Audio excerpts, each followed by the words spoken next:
చూడండి ఇక్కడ చూడండి స్టూడెంట్స్, ఒక 3 క్వశ్చన్స్ ఇంపార్టెంట్‌గా చెప్తాను. So, verify Rolle's theorem for అని చెప్పేసి ఒక ఈక్వేషన్ ఇచ్చేసి ఇన్ లిమిట్స్ కూడా ఇచ్చారు. -√3 టు √3 అని. సో, ఇది రోల్స్ థీరమ్ సాటిస్ఫై చేస్తుందా లేదా అని చూడాలి. సో, రోల్స్ థీరమ్ సాటిస్ఫై చేయాలంటే మనకి 3 కండిషన్స్ సాటిస్ఫై అవ్వాలి. ఫస్ట్ ఏంటి? కంటిన్యూయస్ అవ్వాలి. నెక్స్ట్ డెరైవబుల్ అవ్వాలి. లాస్ట్ వచ్చేసరికి F of A equal to F of B అంటే ఇచ్చిన లిమిట్స్ అనమాట. First limit A, next limit B అంటే F of A equal to F of B అని ప్రూవ్ చేయాలి. సో ఇది చూడండి హోమోజీనియస్ ఫంక్షన్ అంటారు వీటిని. So homogeneous functions are always continuation and derivable అనమాట. డెరైవబుల్ మనం ఎటు తర్వాత కనుక్కోవాలి కాబట్టి ముందే కనుక్కొని పెట్టుకున్నాం.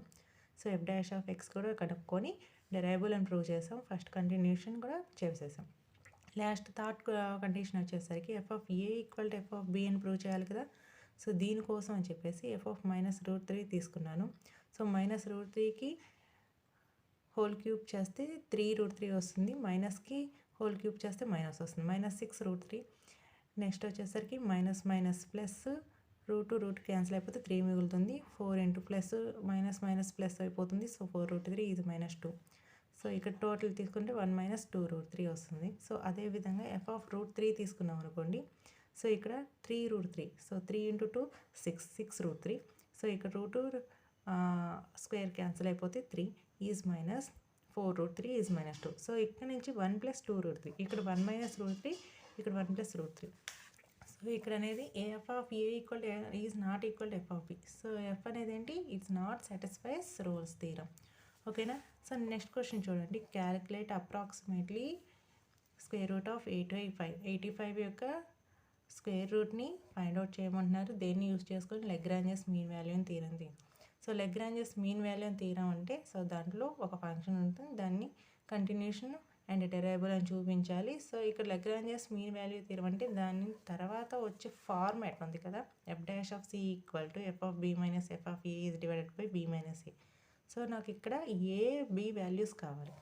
సో ఇక్కడ 81 ఉంది కదా. సో నియర్గా ఉన్న స్క్వేర్ తీసుకోవాలి. నియర్గా ఉన్న స్క్వేర్ అంటే 9 × 9 = 81. సో మళ్ళీ దీంట్లో ఏది తీసుకోవాలి, బి ఏది తీసుకోవాలని కన్ఫ్యూజన్. సో ఎప్పుడైనా చూడండి, ఏ అనేది స్మాలెస్ట్ వాల్యూ తీసుకోండి, బి అనేది హైయెస్ట్ వాల్యూ తీసుకోండి. So F dash of X equal to 1/2 అంటే దీనికి డెరైవబుల్ చేశాను అంతే, అంతకుమించి ఏం లేదు. సో 85 హోల్ పవర్ 1/2 కదా, 1/2 ముందుకు వస్తుంది. 85 ఈజ్ హోల్ పవర్ 1/2 ఈజ్ -1 కదా. సో అప్పుడు 1 - 1/2. సో -1/2 అంటే డినామినేటర్లో √85 రాసుకోవచ్చు. ఓకేనా. సో బై లెగ్రాంజెస్ థీరమ్ మనకు ఫార్ములా. సో మన దగ్గర ఏ వాల్యూ ఉంది, బి వాల్యూ ఉంది. అండ్ ఇక్కడ చూడండి ఎఫ్ డాష్ ఆఫ్ సి అంటే ఇదే కదా మనకు వచ్చింది. సో ఇది రాసేసి సో ఎఫ్ ఆఫ్ బి అంటే 85 కాబట్టి √85, ఎఫ్ ఆఫ్ ఏ అంటే √81. 85 ఈజ్ -81. కింద వచ్చేసేసరికి 85 ఈజ్ -81. ఓకేనా. సో ఇలా రాసేసేసాను. ఇక్కడ 81 అంటే √81 అంటే 9 కదా, 9 రాసేసాను. 85 - 81 అంటే 4 రాసాను.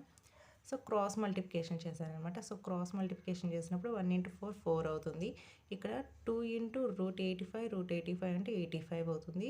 సో 2 × 9 18 × √85 అవుతుంది. సో 18 అయితే సైడ్కి తీసుకొచ్చుకున్నాను మైనస్ వాల్యూ.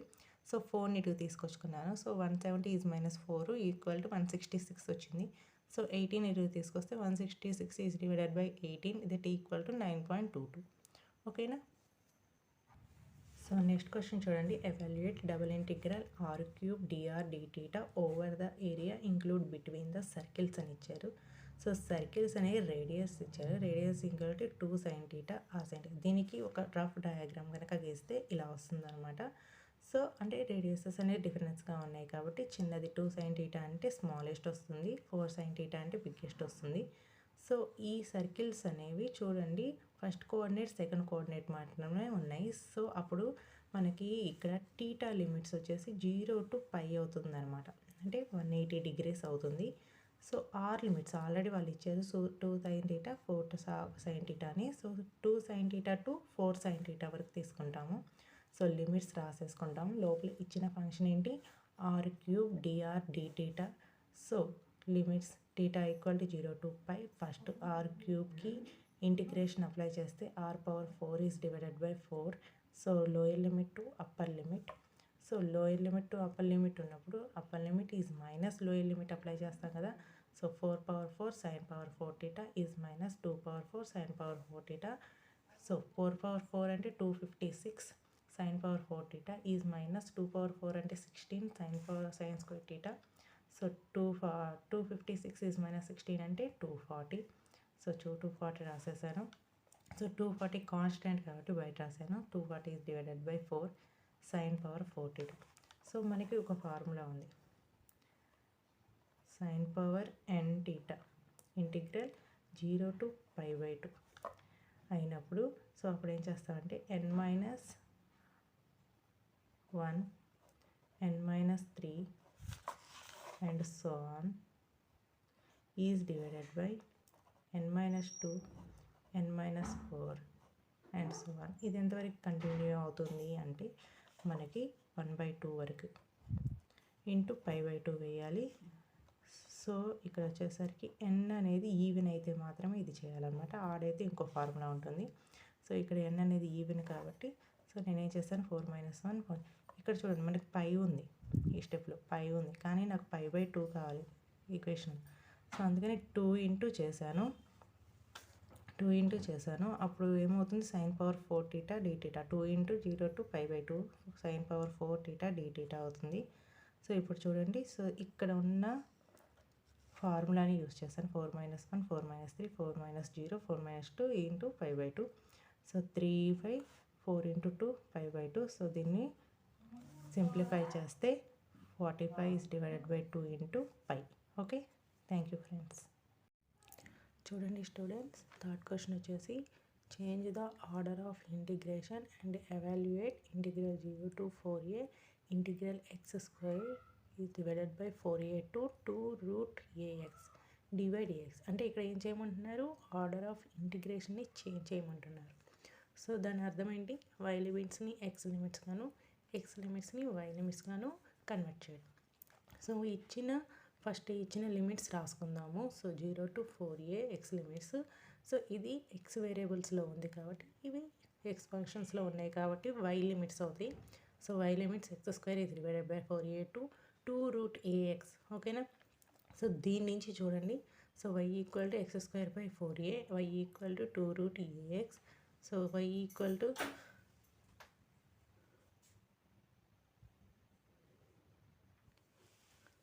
సో ఇక్కడ చూడండి మా y equal to x² is divided by 4a and y equal to 2 root ax.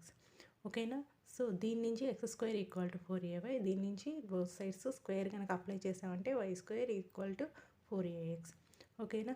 So చూడండి మనం దీని నుంచి ఏం చేస్తున్నామంటే x² y ప్లేస్లో ఇక్కడ y ఉంది కదండి. సో y ప్లేస్లో x² is divided by 4a ఉంది కదా. So x² divided by 4a whole square చేసామనుకోండి, x⁴ is divided by 16a² వస్తుంది. So this is equal to 4ax, అంతే కదా. So 4ax. సో ఈ 16 కనుక ఇటు తీసుకెళ్తే 4³ అంటే 64 అవుతుంది. 16 4s are 64.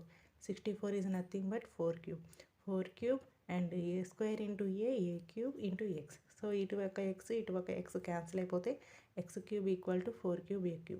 సో దీని నుంచి x ఏమవుతుందండి 4a అవుతుంది. సో నాకు y అనేది x² is divided by 4a అని తెలుసు కదా. సో x ప్లేస్లో మనకు వచ్చిన 4aని సబ్స్టిట్యూట్ చేస్తున్నాం. 4a whole square is divided by 4a అంటే 4a ఇంటూ 4a క్యాన్సిల్ అయిపోతే y equal to 4a. So xy point ఏమొచ్చింది 4a, 4a. ఇప్పుడు చూడండి, change the order of integration అంటే ఇందాక బేసిక్ అంటే కాన్స్టెంట్స్ ఏమున్నాయి ఎక్స్లో ఉన్నాయి. సో ఇప్పుడు కాన్స్టెంట్స్ అనేవి వైలో తీసుకోవాలి, అంటే ఇటు సైడ్ బేస్ తీసుకోవాలి. ఓకేనా. సో ఇటు సైడ్ బేస్ తీసుకుంటే y equal to 0 to 4a వరకు ఉంది కదా. సో 0 to 4a అనేది y లిమిట్స్ అవుతుంది. సో ఇటు నుంచి చూసుకోవాలి ఇప్పుడు. సో ఇటు నుంచి పైకి చూసుకోవాలి x limits. So x limits పైకి చూసుకోవాలి. సో పైకి చూసుకోవాలి కాబట్టి ఫస్ట్ కిందది ఇది అంటే ఇటు నుంచి చూసుకుంటున్నాం కదా, y యాక్సిస్ నుంచి చూసుకుంటున్నాం కాబట్టి సో దీని లైన్లో నుంచి x ఏమవుతుంది మనకి y² is divided by 4a. So y² is divided by 4a 2. So next upper line ఇది ఉంది కదండి. సో ఈ కర్వ్ నుంచి x ఏమవుతుంది √4ay. 4 బయటకు వస్తే 2 √ay. ఓకేనా. సో ఇలా వస్తుంది అనమాట. సో ఇప్పుడు y limits 0 to 4a, x limits this one.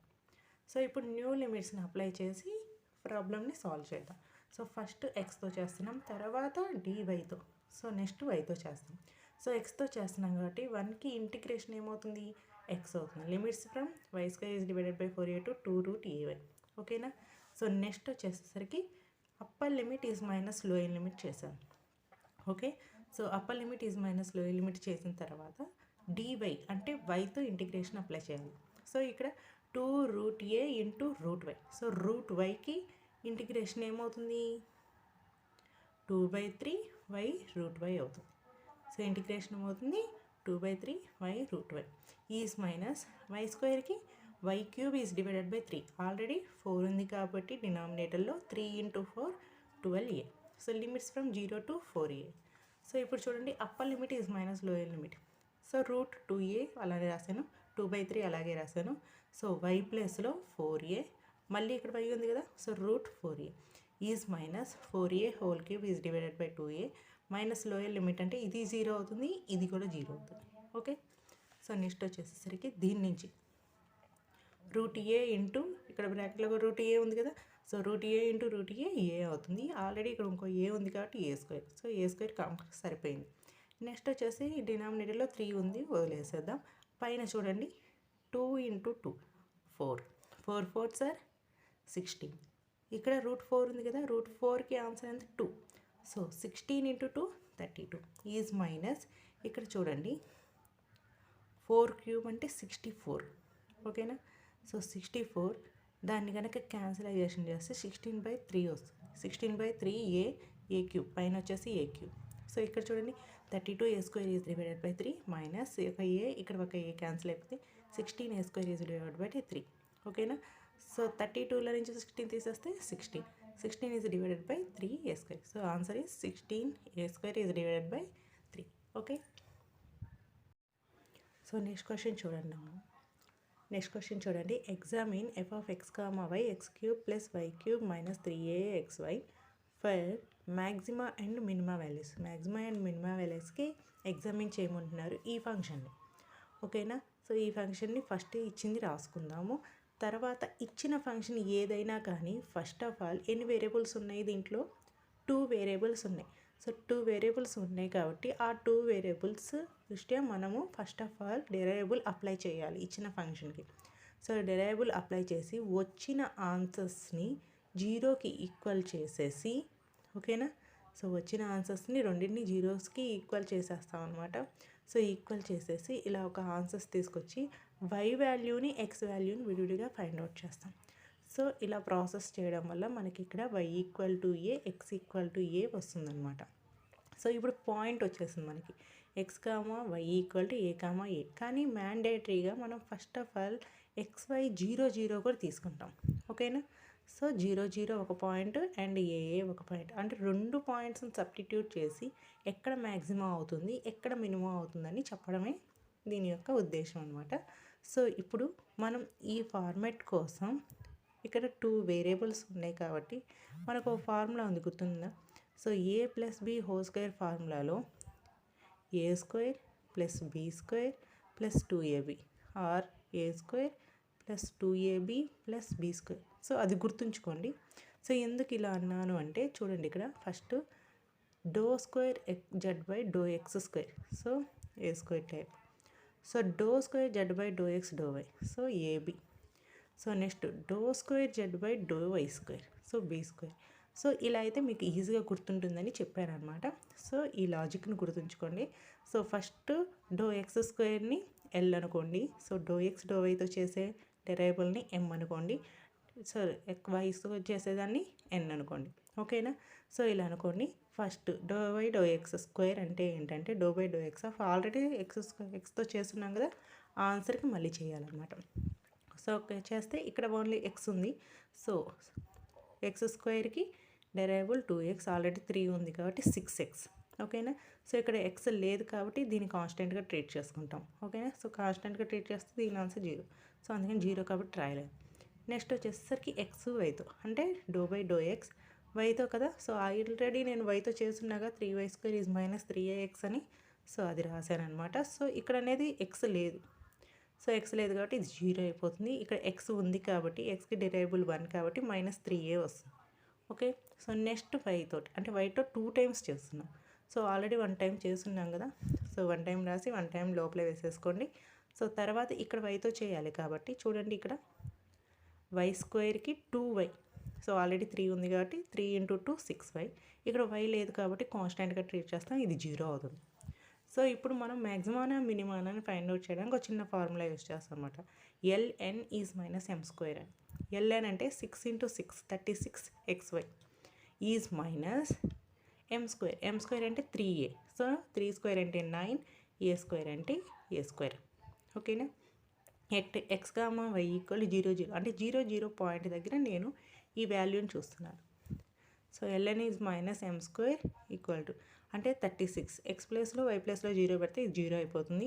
ఇది -9a². సో -9a² అనేది <0 అవుతుంది. సో నెక్స్ట్ వచ్చేసరికి at the point of a, a. So a, a ln -m² ఏమవుతుంది? సో 36 x ప్లేస్లో a, y ప్లేస్లో a. సో రెండిట్లో ఏ పెడితే a² అవుతుంది. Is -9a². This is equal to 27a². Is greater than 0 ఎందుకంటే ఇది పాజిటివ్ కదా. సో ఇక్కడ చూడండి a <0 అయినప్పుడు z = a³ అవుతుంది. ఇది మ్యాక్సిమం వాల్యూ. సో a < 0 అన్నప్పుడు z వాల్యూ -3a³ అవుతుంది. సో ఇది వచ్చేసి మినిమం వాల్యూ. ఓకేనా, clear. So take it A screen shot. Okay, thank you.